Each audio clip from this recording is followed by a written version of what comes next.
Hello. Hello, good afternoon everybody. We've made it to the final session of the day. Welcome, my name is Mikaela, I'm a film programmer for the ICO. We're here to talk about integrating accessible cinema experiences for all audiences. We have two excellent speakers, and I'm sure you'll have lots of questions for them. Turn over to you, Charlie.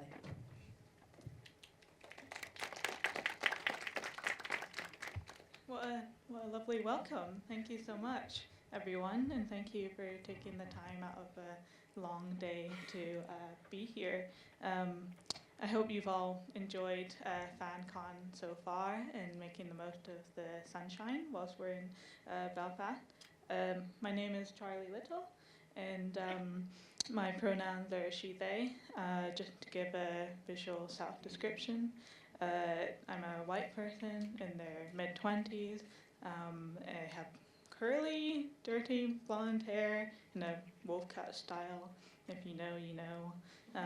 I'm wearing a blue shirt, a white t-shirt, and I don't have it with me now, but I usually use a white cane. I'm hard of hearing and partially sighted. I work at the Film Exhibition Access Consultant. I'm also a self-described subtitle enthusiast.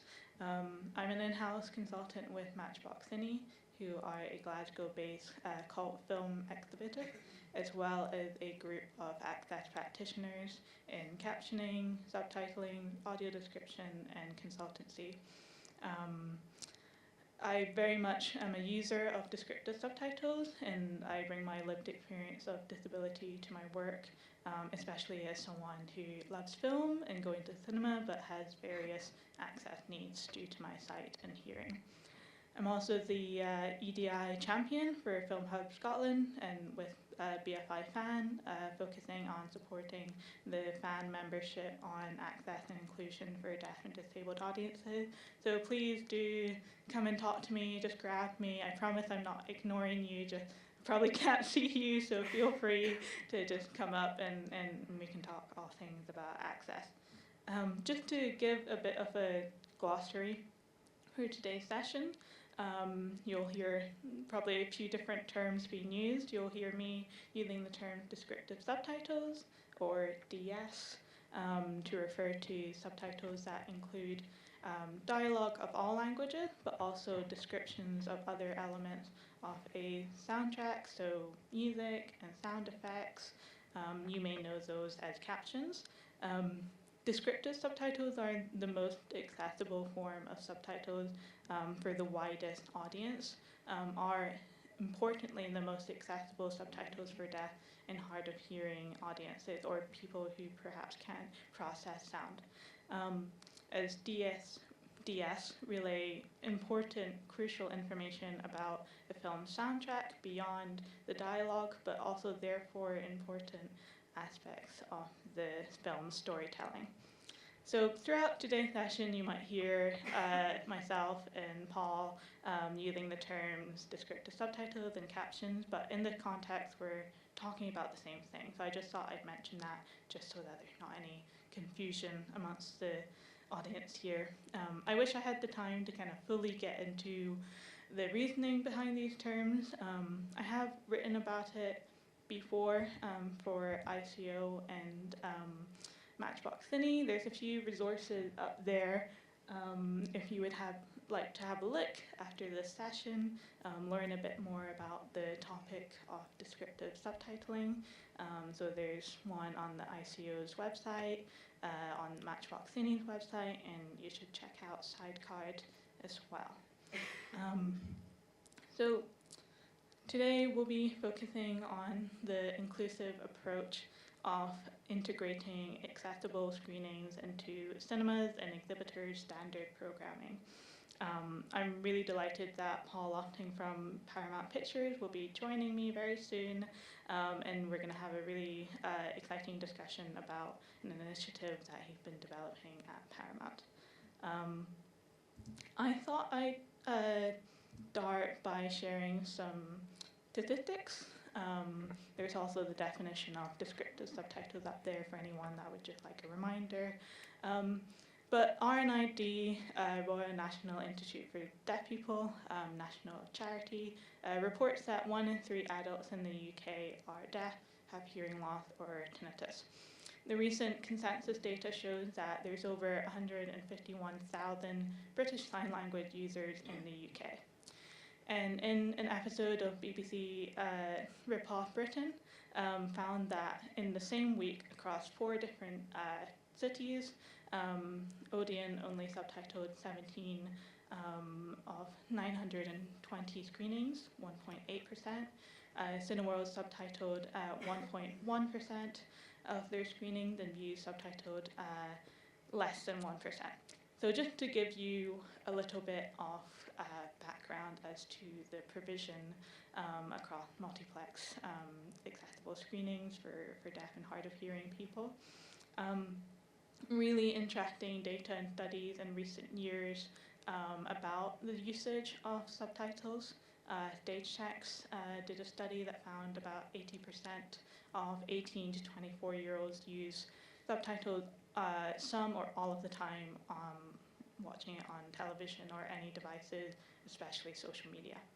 Netflix also recently revealed that 40% of its global users have closed captions on all the time, whereas 80% of global users switch them on at least once a month.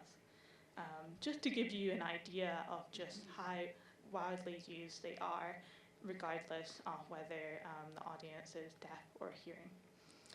I've been going to descriptive subtitle screenings at the cinema ever since I walked into one by accident about a decade ago.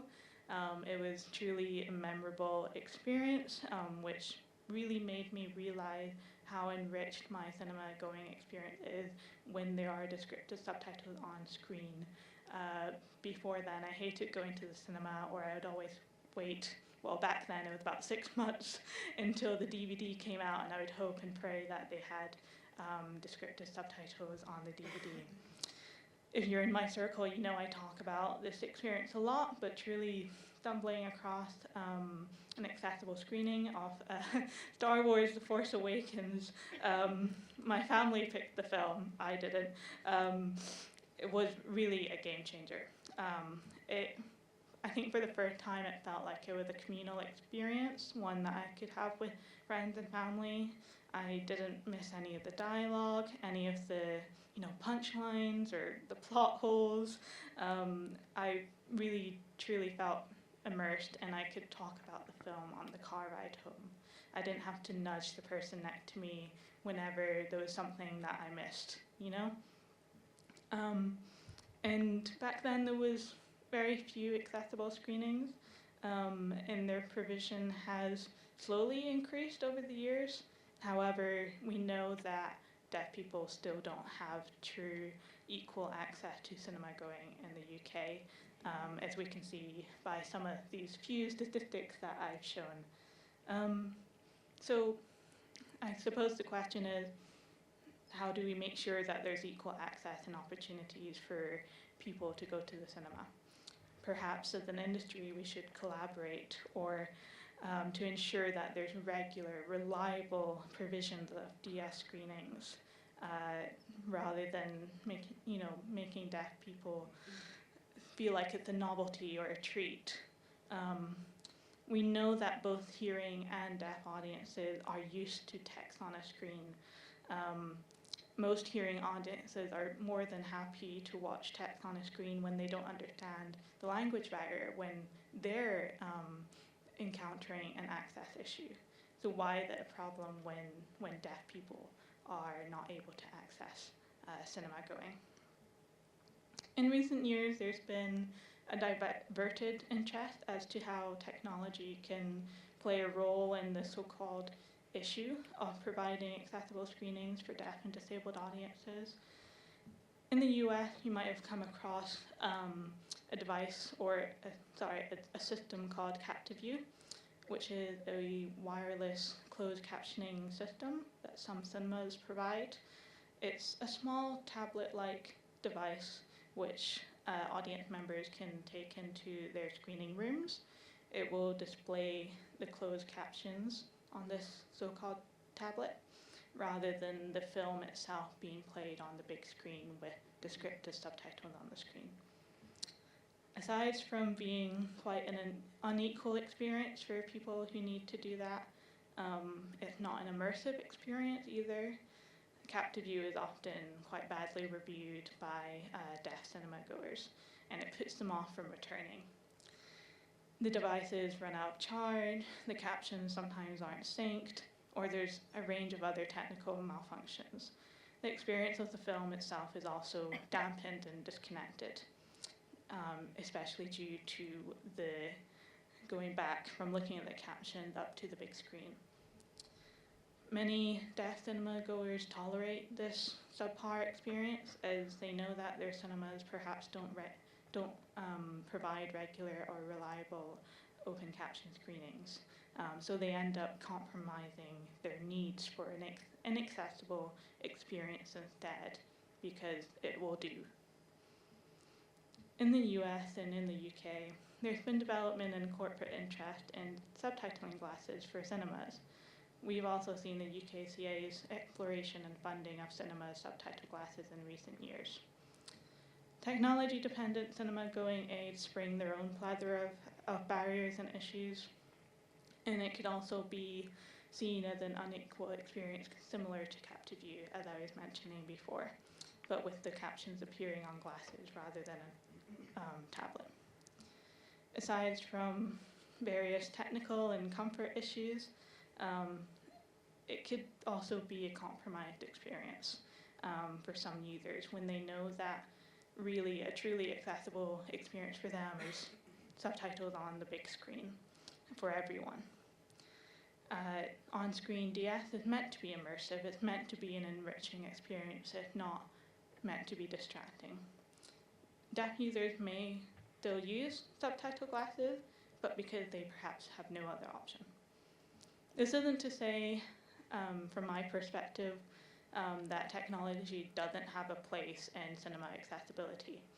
There's an interesting example recently, which would be the development of a Danish app which would support blind and partially sighted people to use their preferred devices in earphones so that they can listen to audio description in the cinema. My overarching concern, and I do talk about this from my perspective as a deaf person, but also as an access consultant, my overarching concern is ensuring that technology doesn't undermine or replace the industry's efforts towards standardized access, that it doesn't create potentially new barriers when there are solutions already, and that it doesn't force disabled audiences to compromise their needs and their right to equal cinema-going experiences.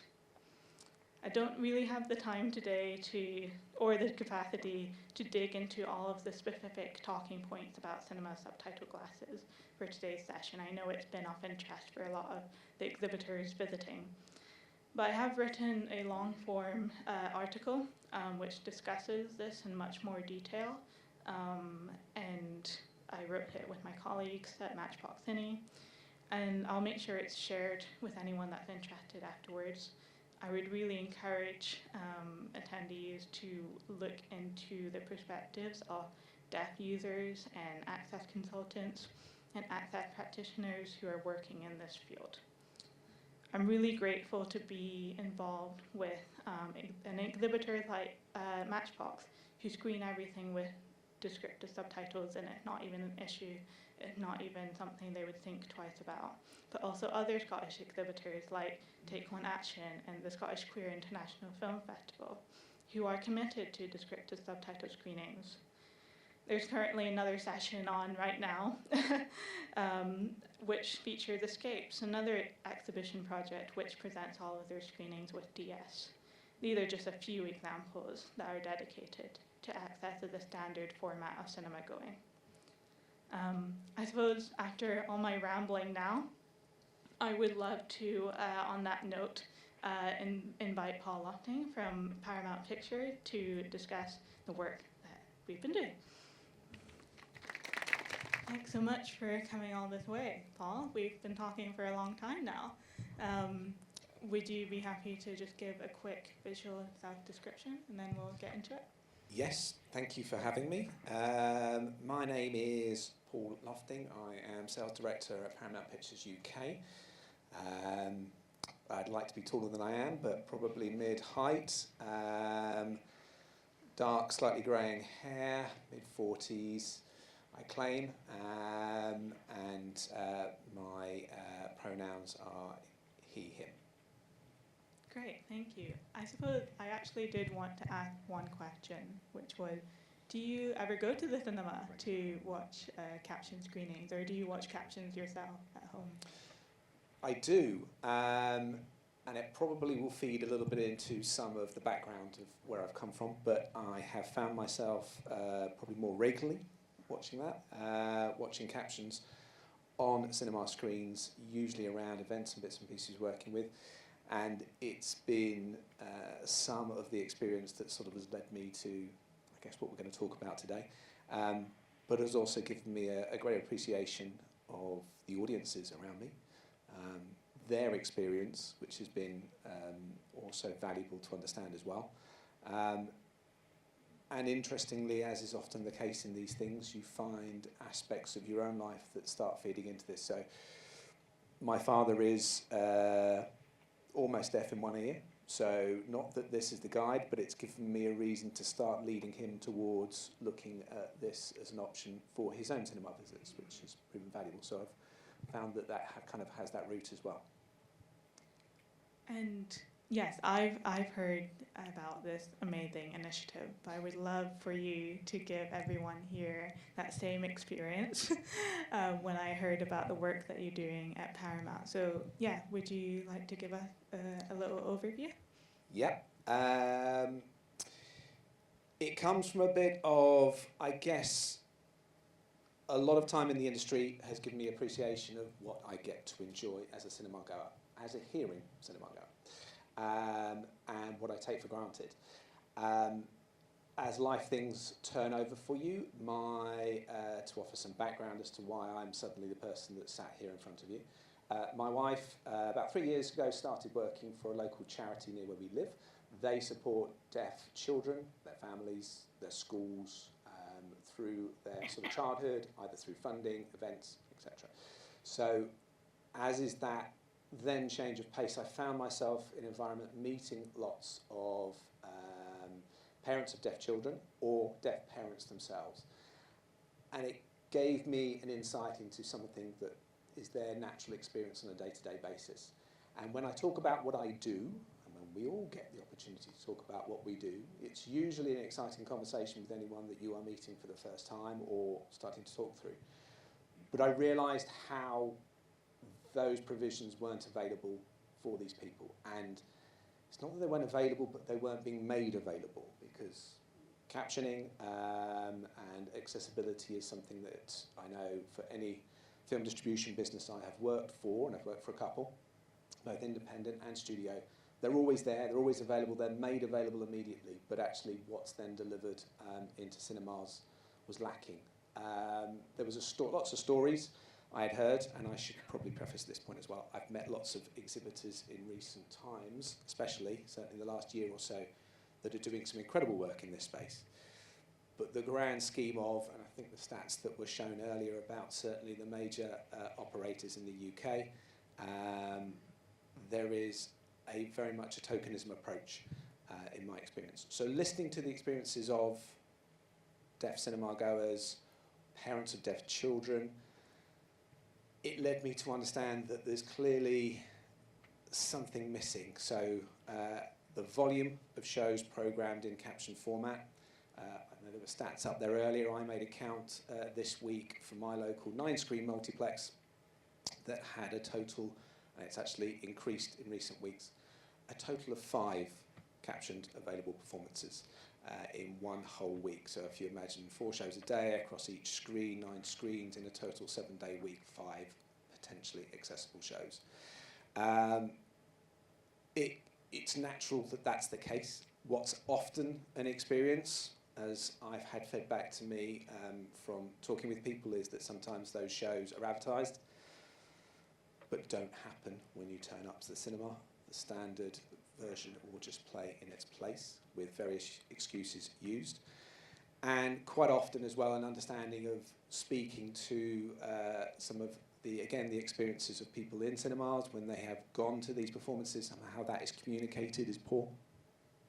And it basically led it to sort of understand that whilst as a distributor I can deliver the content and ensure that there is versions available in every instance, if I close the door and say that's it, I've done my bit, I probably know better than the exhibitors themselves who are in this programming approach of just we'll tick the box.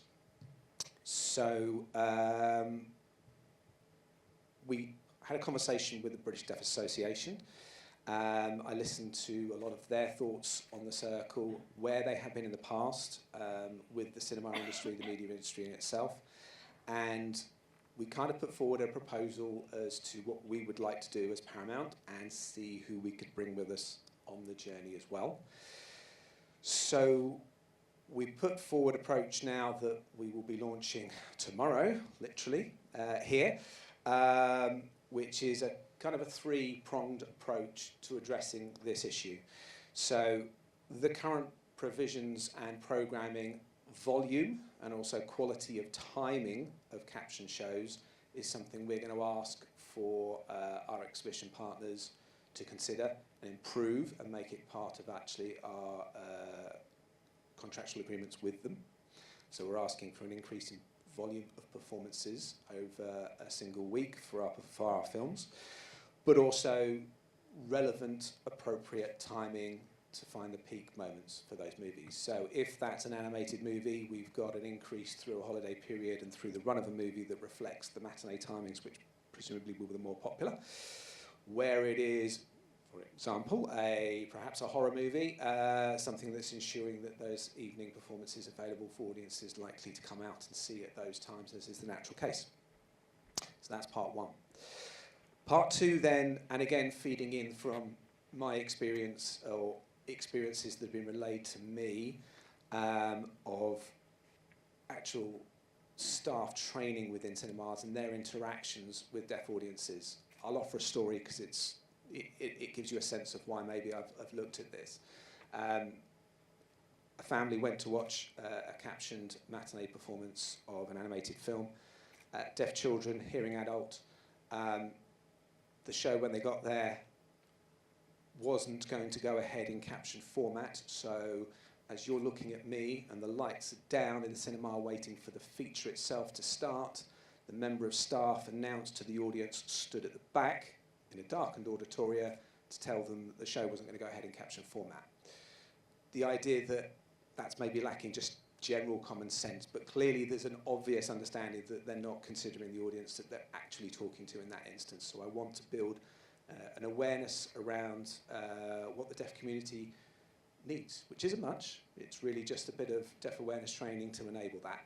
So again, in partnership with BDA, starting tomorrow, we are running 9 training sessions across the UK, which will involve a basic deaf awareness setup, which will welcome cinema exhibitors, particularly front of house staff that will be talking to customers, to attend, get that training direct from deaf trainers, and also give them, if you like, an introductory session on British Sign Language basics that allows them to meet, introduce themselves, probably work out the simplistics of actual traversing through a cinema, directions, money, that kind of thing, just enabling that experience to be really much closer. But handing them the opportunity to be able to speak very, very simply to the audience that wants to come and watch these films. They do want to come and watch these films. Right now they don't.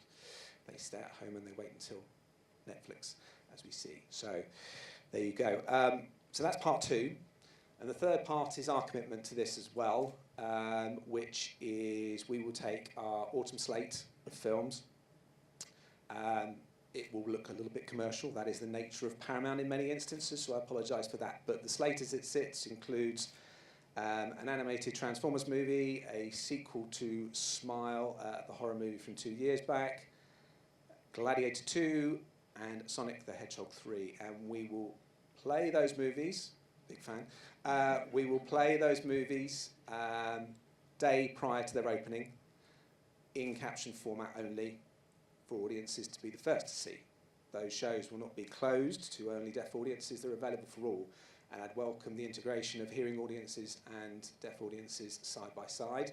I have plenty of stories to tell you about all of those as well, but that then is a conversation about not just it being a back thought or an afterthought, or, okay, there's more opportunity to see, but actually it's first chance to see. And hopefully some opportunity that we could be talking about integration of hearing audiences, not a belief that that's a limit or there is one or the other. As was a fascinating stat I've read before, but it was really interesting to see it up on screen there. The idea that there is so many people that are currently sitting at home watching TV or features with captions. Why is that in a cinema programmer's mind such a challenge? Certainly in case of the larger exhibitors, a challenge to consider would be a problem in their auditoriums. So it would be fascinating to see if that could also be a win there. The intention here is to make caption shows commercial shows. That requires a better programming of them. It requires, I think, us to do a bit of work to make the environment more welcoming and hopefully more accessible in that respect.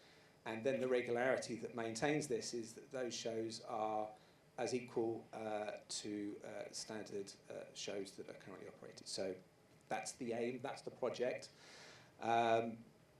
It's been an interesting journey learning through all of this, and I have certainly still been learning, and talking with you has given us a lot of information to take us on this journey. But that's the kind of the three-pronged process that we're starting with. And we're inviting anyone who's interested in joining us in this process to really kind of come along and welcome your input. I highlight again, it's very easy to bash cinema exhibitors in a general way about how it currently looks. We pick on the multiplex operators, and I don't think there's any in the room, so I can do that. But it's very apparent from the commercial operators how they look at things. They have, in a version of this on a smaller scale, found some incredibly excited operators that have done a lot of work in this area and actually have almost reversed it, so that there is a conversation in some cinemas around the country where a non-captioned show is the rarity. And I think that speaks to the fact of what they have done with their local audiences to understand that acceptability, and it's very, very simple.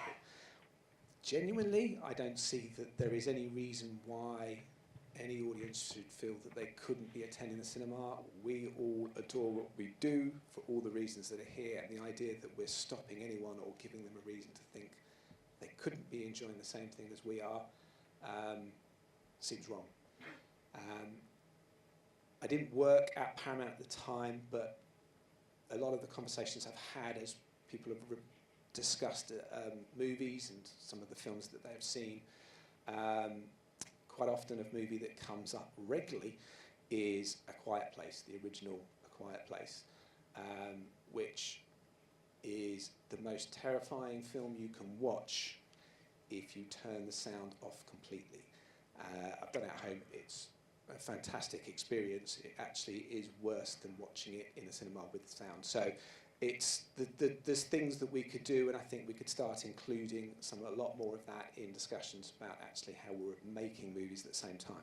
I'm not at a place that I can propose that, but I know we have movies coming down the line that will very much speak to some of these audiences as well, so we're keen to make sure that we've invested. Thank you so much, Paul. And when I first heard about this initiative, my jaw was just on the floor. And I think it was just amazing to hear, a company like Paramount really taking committed actions and also using the approach of holistic access, so looking at how cinemas are actually welcoming and interacting with deaf people.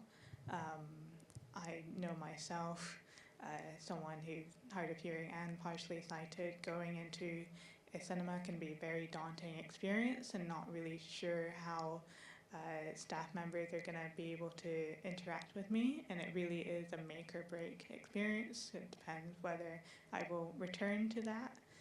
So yes, very much looking at inclusivity beyond what we're showing our films with, which I think is a really important aspect of the work that you're doing. And you touched on it earlier, but I suppose I wanted to ask a little bit about the catalyst behind the development of this project, but also if you wanted to discuss any of the challenges, but also like benefits of working on an initiative of this scale. Yeah, catalyst, I guess, sort of some life experience and personal interactions with people explaining to me their experiences. That became the root of it. The British Deaf Association were an important partner to understand that what we might want to do or propose was genuinely something that the community wanted, not just us off on an angle. And they've been huge supporters of the idea and what we can take forward. As part of the experience, what I've challenges going through, what we've realised is, and it's dangerous to talk too far beyond this, as we know. We know there is some challenges in how we maintain that training. So we're looking at how we do that. That requires a lot more investment, but I think we have some key partners from a funding perspective that could take a further initiative forward, which would be a real game changer, I think, if we can achieve that. But it would be irresponsible of me to talk about that until that funding is in place. But the intent that I found as a studio that Paramount were willing to listen to this conversation and were willing to let this be very much a test bed. I can't speak to it. I'd probably say this outside of this room or inside this room because the people outside of it won't hear it. Paramount are a global company. They've looked at it on the basis of, if you could create this here, where could it go on an international perspective, which is lovely. I've never worked for an international or a global business in that sense, so I've only ever looked at the UK in its isolation. But I think what we might attempt or try or want to succeed here could become some sort of a profile to take it broader. In terms of difficulties that we've interacted, just the expected, I guess, preconceived views of how cinema programming currently works. However, it's interesting. Everyone is willing to tell me that their kids or their nieces or nephews or whoever it is sits at home and watches everything with captions. So it's a bit of an oxymoron where people are saying, yeah, we know everyone does that, which has then felt still like we've been dragging a few people along with us to come and join us on the idea that actually this is accessible in cinemas, or the same people would happily consider that experience in cinemas in the same way. What I've learned, as I say, from some of the discussions with members of the deaf community that had relayed their experiences to me in cinemas, there's two that stick out in my mind. There's one which is a regularly occurring thing, which is really fascinating and quite scary, and that's the failure, if you like, or the line that people use, the failed show. So the promised caption performance at Sunday afternoon on the first weekend of the film opening that doesn't play when you get there. That is a constant experience of anxiety for the attendee, for the parent who's there with their deaf kids waiting for that first show that they've promised the child can go to, and they're not going to be able to watch it because it doesn't happen. That constant sense of dread that they live through until the film starts is quite a scary thought. I can't imagine doing that with my kids and the idea that something goes wrong. Having worked in cinemas as well for a period of time, I used to remember the dread of a film completely failing and a sold-out show telling you what they think of you. So the idea that that is a regular, repeated experience for so many people bothers me. One of the reasons why the previews are part of our schedule or our offer in this is we control some sense of that, because we will only release KDMs for the captioned version of the film that plays on that Thursday, so there's not an option for the cinema to accidentally play the standard version. So that's just a regular thing that has always played over in my mind and something that we need to solve, hence the previous part of this. And the other one is a bit of an integration, and this came from a screening that we ran the last company I worked for, where we'd done a charity screening to raise funds for a local charity, and it was a captioned performance. And because we filled the room with audiences that we knew were there for that purpose, it was a really, really great experience to watch and to hear. And after the film, a teenage girl came up to me and said, "I'm so grateful, thank you." She was deaf. Her words to me were, "It's the first time I felt safe in a cinema," which I had to question and ask. And she relayed it to me as follows, and this is a bit of some of that conversation about integration. She relayed it to me that although her parents' responsibility, her parents' experience of going to shows hoping that the captions actually start, that version actually plays, that's what her parent experiences and hopes it's going to happen. Her feeling through a lot of those times was the dread or the thought that when and if the captions actually start, that a member of the hearing community that is sat in the same screen stands up and shouts and tells them to switch them off, which is a really, obviously, rather short-sighted view, but the fact that that's the response or the feeling of a member of the deaf community and their ability to access cinema is that they're kind of shut out in such a way is also wrong. So again, I'd love to have a conversation whereby the next time someone stands up and asks to switch the subtitles off, the room is full of deaf people that shout them down. Because the idea that our cinemas would be unsafe or that someone should feel that way is also incorrect. And we're picking on it as a disability conversation. We wouldn't accept that in any other way if it was a discussion about race, sex, religion, or anything of that nature. So why could that even be conceived possible? So I'd love to move that narrative to a place where these shows are full. They're going to be busy. They're going to be commercial for those reasons as well, because the audience will be full of people in that sense. So those experiences that have been relayed to me have kind of fueled a lot of this conversation and why we've driven here. But the fact that we've kind of, I think, assembled quite a significant volume of people to work with us on this. We have to deliver it still, but the ideal that we could hopefully see that sort of turnaround or viewpoint is the outcome we desire. So yeah, there we go. Yeah, when you mentioned those two experiences, I instantly had flashbacks to my own very similar experiences.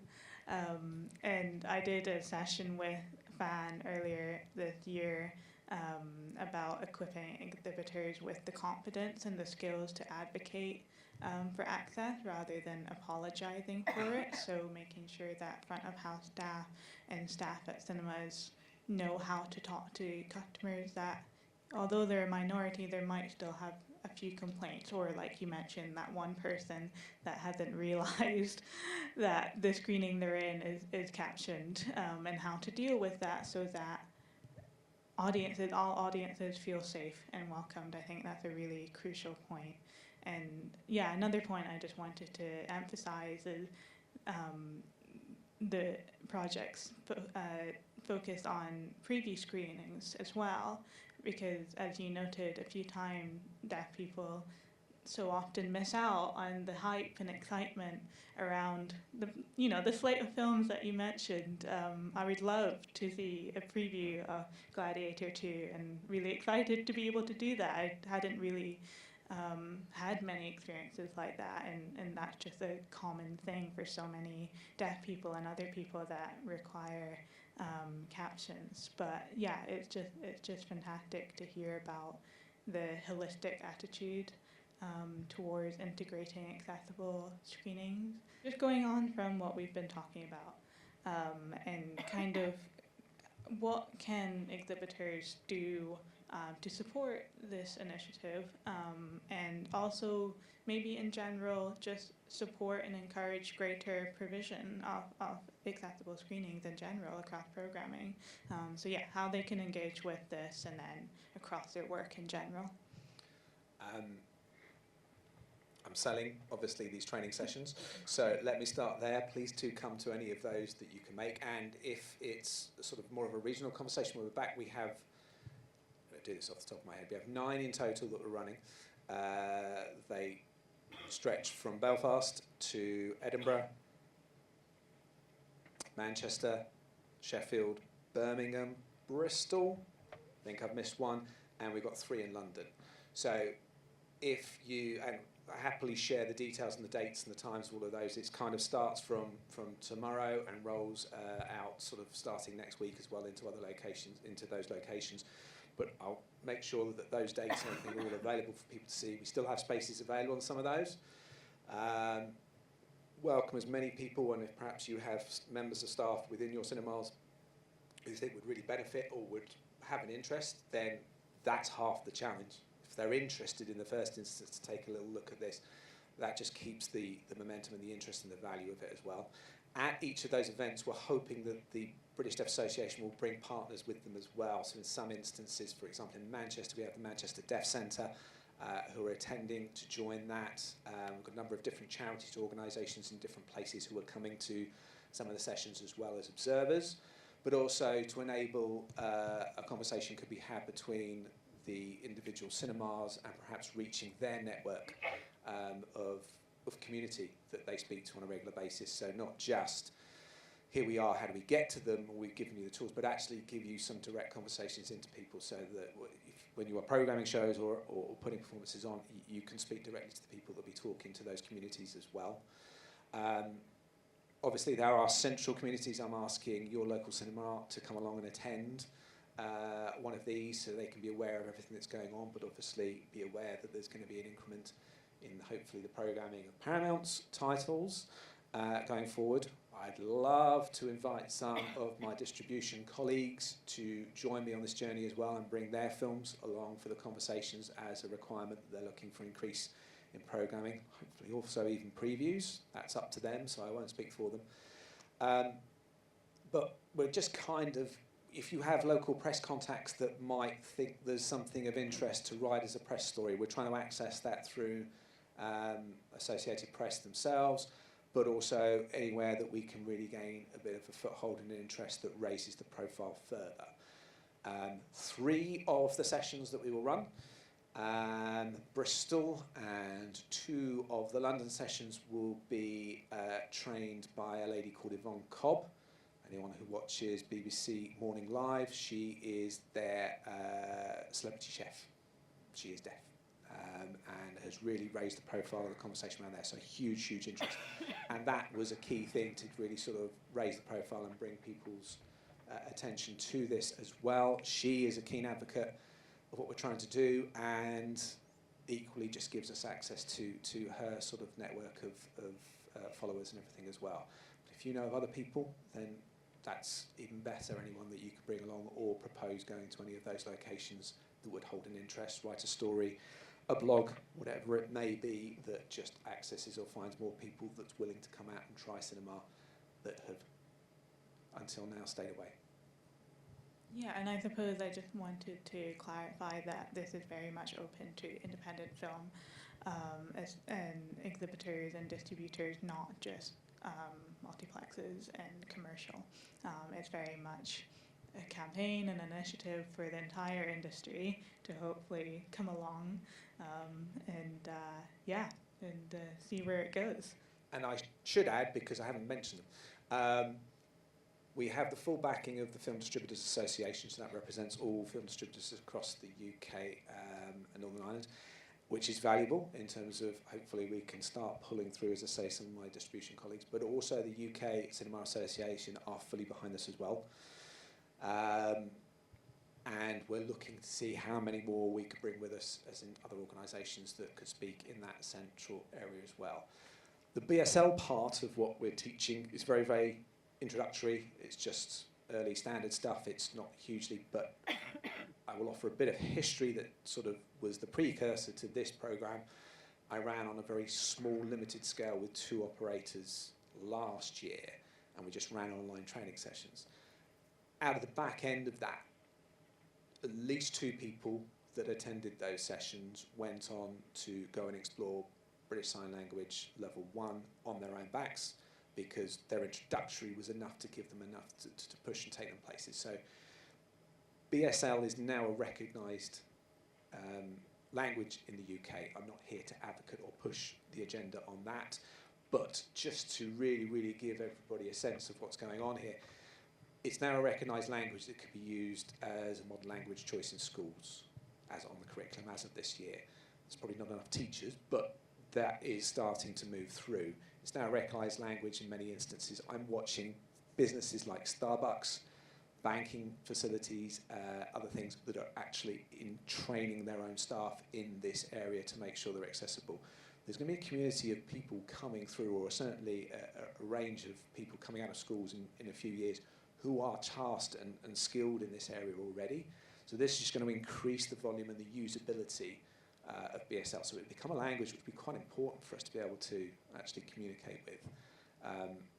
And it's beautiful to watch, as I will say, as a minor advocation of it. If you ever have a chance to see it, it's pretty incredible. So I think it's also important to make sure we're at the front end of some of that communication, rather than chasing our tails in a few years when everyone else has already moved this way, and we're trying to keep up. So I feel that it would be good for our industry to really be understanding of that and taking it along that way. Shall we go on to audience questions, if there's any?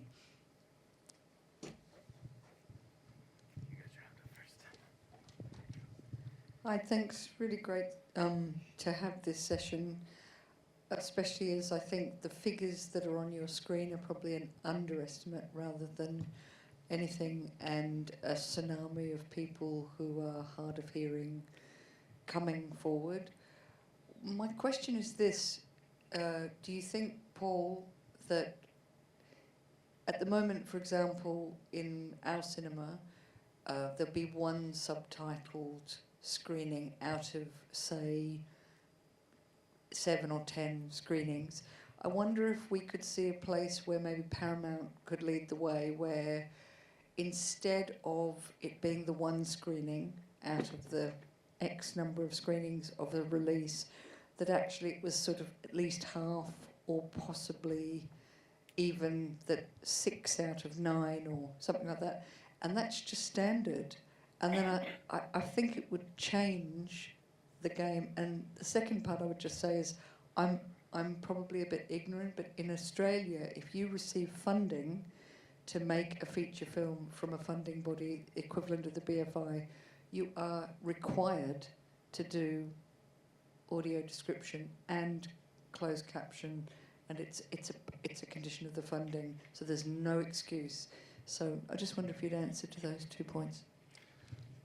In reverse order, very, very similar conversation now at places like Brazil, who actually have a minimum requirement for programming, although that sits as a responsibility with exhibitors more so. All Paramount movies are made and delivered with closed captions, open captions, and AD tracks. We have at times tried to get quite creative with some of those as well. So on a couple of local titles we've operated, we've worked on a smart way to use the AD track as actually a real enhancement of experience as well. But it's always part of our delivery of our films. We've had, we'll touch on it slightly because it has been part of our discussions, we've had some really interesting conversations about, I describe as caption quality. And how, yes, we deliver everything. It's usually as it's handed to us by the studio out of the US. But there's been some really interesting studies into conversations around, particularly here in the UK, about how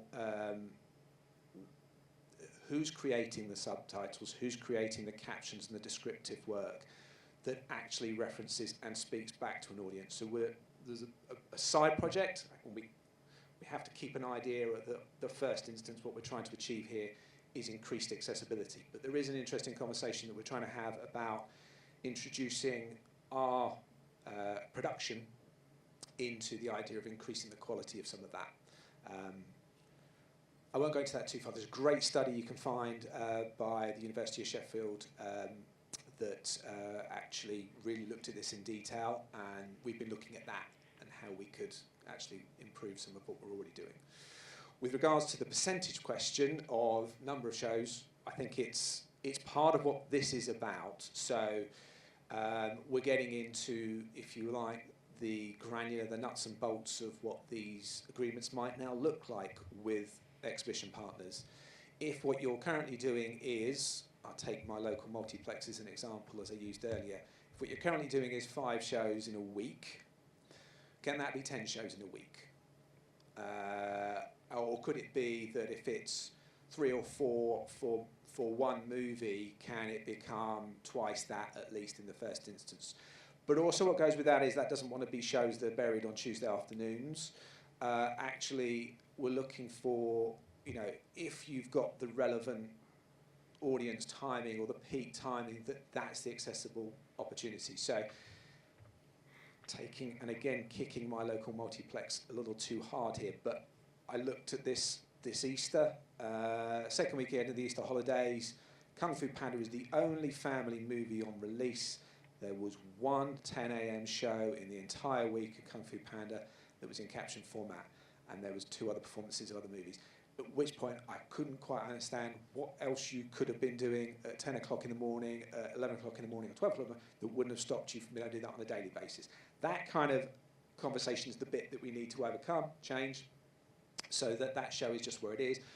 And it doesn't need to sit next to it and be, like I say, a separate timing. What I'd love is if it just became part of the programming. So there's a 2 o'clock show and there's a 3 o'clock show, and the 2 o'clock show is the caption show. So if you missed the 1 o'clock that came beforehand, you've got a chance to go to the 2 o'clock. And the way multiplex programming is so many multiple performances, it really isn't that denting to where you are. And we just start that integration concept. So the finer detail of that is what we get into. Each of those conversations with each operator is unique and individual, and we still treat them that way. But that's our ideal, is that we're getting to a case of, what are you doing now? Could you double it? Could you go further? There are genuinely some incredible operations I've seen in some of these discussions as we've explored this, that it's the flip side, as you made the point of, where actually a standard uncaptioned or unsubtitled show is the rarity. It's just accepted that the audience in that area is going to watch a film, and that's the format they're watching it. And they seem fine with it. I just wanted to add to what you noted about funding obligations. I think especially when we're talking about accessibility, there's so many parties involved to make that happen. So whilst a very well-funded or supported title should come with access material, that might not necessarily be communicated to the exhibitor, or perhaps the exhibitor aren't able to or wanting to put on accessible screenings. There's a whole range of kind of things that can pop up, but also when we're talking about independent film, a lot of the time these files aren't even necessarily created, and there's a lot of discussion about whose responsibility it is to actually make these files. I work with a lot of festivals and community groups who are really passionate about accessible screening, but the film they want to put on just simply doesn't have the materials, and they go and use their funding to go and make said materials. So there's definitely, the film industry, of course, is a spectrum, and different people will have different capacities and funding resources, but sometimes things just slip through the cracks because people aren't even thinking about access, because it's such an afterthought for so many exhibitors and distributors and the like. But yeah, I just wanted to add to that point. I'm possibly not asking a question per se, but I just want to pick up something that you mentioned. When you talk about that there's over 40% of people turning on the captions when they are at homes, I just immediately read the title of this talking, and it's integrating accessible cinema experiences for all the audiences. And we seem to forget the UK is a multicultural country. So I think on my experience, and I want to share this with all my colleagues here, is yes, it's okay to have this conversation about the needs or special requirements for deaf people, but it's also, let's not forget about, there's a huge number of immigrants in this country from different backgrounds, from different languages, and actually I just did the cheeky action of researching Google, and apparently there's over 9 million of migrants in this country. They came from different places with different languages, and that was by 2020, so it seems like it has been higher. And so what are we doing about that? What are we doing about this population? And I think my experience, again, as I said, I have been working in Liverpool with different communities, Black communities, Caribbean communities, asylum seekers, refugees, Asian communities, and one constant is when it comes to screenings, when it comes to these experiences, they felt it's not a good investment to go to the cinema, for example, because when they go to see a movie, possibly they feel they're gonna miss something. They are gonna not get all the message, so they rather wait until it's on rental or pirated. But they rather to wait for another options to have a cinema experience, call it at home or call it somewhere, and to actually enjoy these films. Another thing that happened, and we did the reverse, and the reverse version of this is like we show a film in another language, but we promote it with subtitles, and it was quite interesting. We got a huge response of people, and actually, when we get to the feedback forms, some of them say they feel encouraged to see the film because there was a subtitle. So I think it's worth to bring to the conversation that when we think all the audiences, we need to mean all the audiences and all different realities. Yeah, thank you so much for raising that. And absolutely, there's so many audiences whose first language isn't English, people who are neurodivergent. You know, the way that we listen to films is different. The way that people hear in real time is different to the way that a film is edited. But it absolutely is about intersectionality when we're talking about integrating accessible screenings and making sure that anyone feels able to go to an accessible screening, that they don't have to be deaf or disabled to go to a captioned or subtitled screening. And it is very much about unity amongst all communities and all audiences to feel able to go to screenings that suit their needs, whatever that may be. But yeah, thank you so much for raising that, because it's a really crucial part of this conversation, also about thinking about long-term sustainability of embedded access as well, rather than just, you know, tokenism. But yeah, I hope that answered what you were saying. Thank you so much. Could I ask a quick question in relation to it? In terms of subtitling other language films, as in authored, so for example, it could be Asian audiences or Eastern audiences of that nature. Is that what you're referencing there, or is it taking English language and creating? No, so what we... Apologies, we're going to keep No, this, no worries, keep this no short, worries. I promise for Yeah, everyone. it's good to have a conversation. Yeah. No, what I said is when we did the experiment to do the opposite, to showcase a film, it was in Polish actually, Yeah. and in Ukraine, because it was a mixed film. So they were speaking in Polish and Ukrainian, so the caption was in English.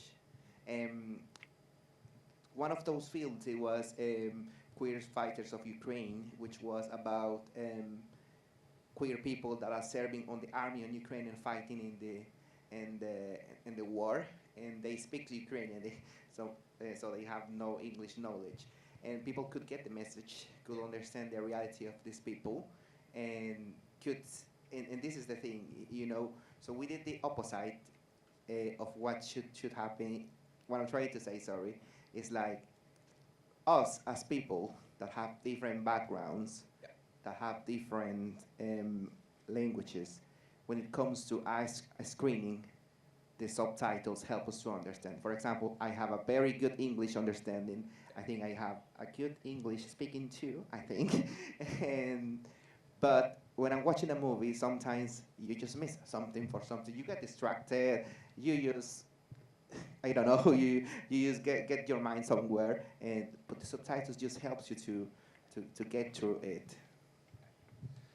Totally understood. A lot of my wife's family are Spanish or Italian, so there's a lot of that conversation usually going on. A lot of what they're watching, I can watch with them if we put captions on. So oddly, that makes it possible. I have watched a lot of South American soaps, though, in that format, which I don't recommend. Northern Spain, but there's therefore a lot of TV in the house at times, particularly in my in-laws. What also goes hand in hand with that, which is a side point, it's not the target or the aim here, but we've had a lot of interesting side conversations with people at times that there's this interesting idea of captions and subtitling as a teaching ability for younger children. So just that kind of the reading actually has an upside. It's not the target, it's not the process of what we're centering on here, but it's just this inclusion conversation of why we're not doing more. Hello. This isn't actually what had my hand up for, but just to back up the last speaker, I am Scottish and I lived in Denmark for 10 years. And when I moved there, I didn't speak any Danish, and obviously I learned when I was there. But as the other speaker was saying, if you're learning a language, often it's much easier to read it than listen to it.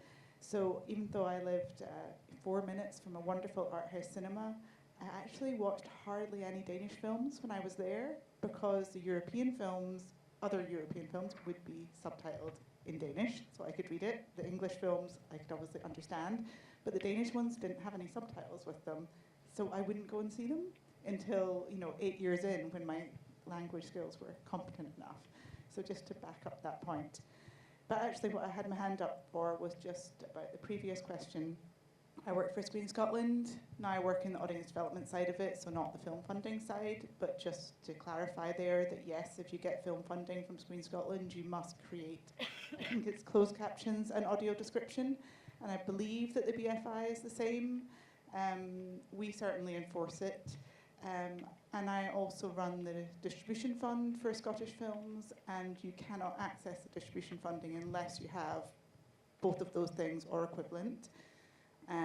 So we do pay attention to that. But as Charlie said, the communication about that isn't always there. So I've had an experience of a distributor coming to me asking for funding, saying we don't have these materials.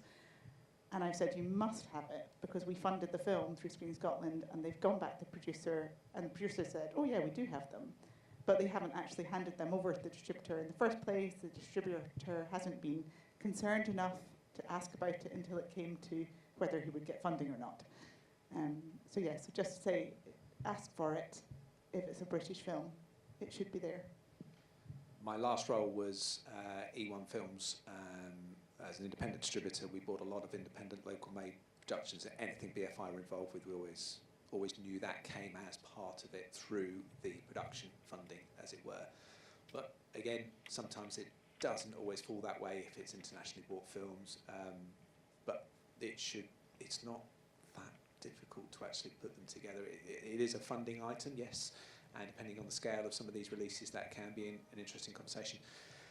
That's probably an interesting funding discussion to have with the BFI, I think, about just trying to bring this into a conversation with everything is available in that format, but I won't speak for them.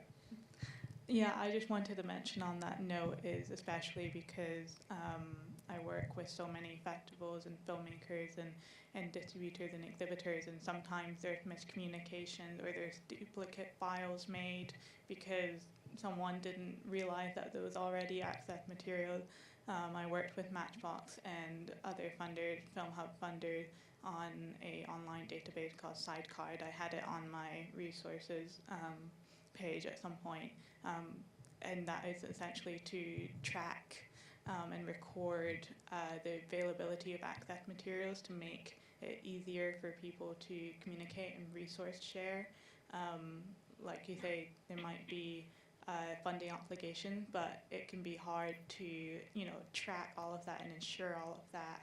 So it's about creating and ensuring smoother communication, and also, yeah, information sharing. So yeah, do check out Sidecard if you have the chance, but I just wanted to know that.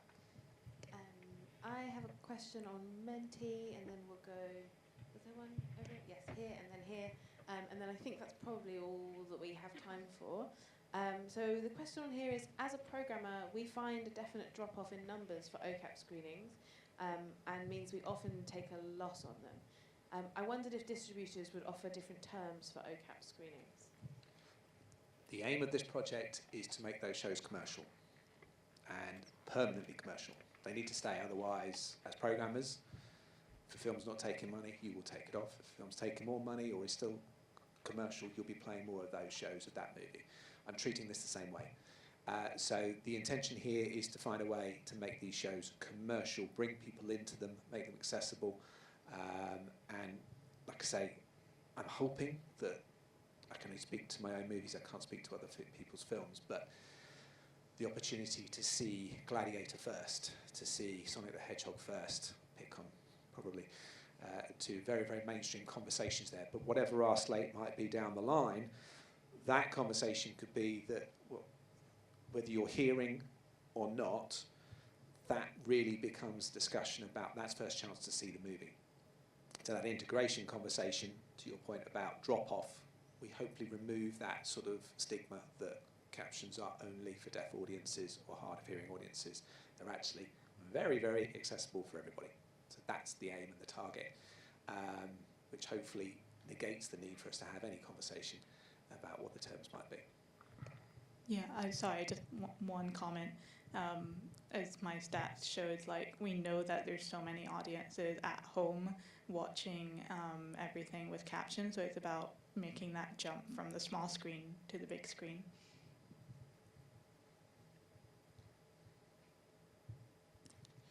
First of all, thank you so much for such an educational session. I just realised today that I've been watching things at home with SDH for a long time, but neither of us, my family, none of us realised that we thought we were just reading normal subtitles, and we started to finding sound descriptions amusing, and every time now when there's wind we would all say whooshing, so now I feel ignorant that I just took it as something fun, but it's great to learn about that. But some of the other people also mentioned about audio descriptions, so I was wondering in the industry if do you hear about any initiatives that to create audio description and release it as more of a commercial opportunities for those with visual impairments as well? Because nowadays it's mostly relying on volunteer groups. Yeah, so in terms of audio description, I think especially because the format of audio description, for anyone that doesn't know in the cinema, is that you would typically pick up a headset from the box office, go into a screening, and it's played through the headset rather than played through speakers. So technically, if a film has audio description, all screenings of that film could be played with AD, because you can experience the film with or without AD, and I suppose that's another format of integrating audiences into the same screening. But there can be a lot of kind of pitfalls, whether there's communication or miscommunication about a cinema screening not actually enabling AD, but they still advertise that the screening has AD, and a blind person goes along and finds out the hard way that that's not the case. And again, it's just due to a lack of awareness and education in the sector, but also within exhibitors and the staff that work there. In terms of provision of AD, it is pretty standard with major distributors and funders, but when it comes to independent exhibition is much less so, even less so than descriptive subtitles. So we still have very much a long way to go in ensuring that access materials, both captions and AD, are just a standard and a standard way for people to be able to access film.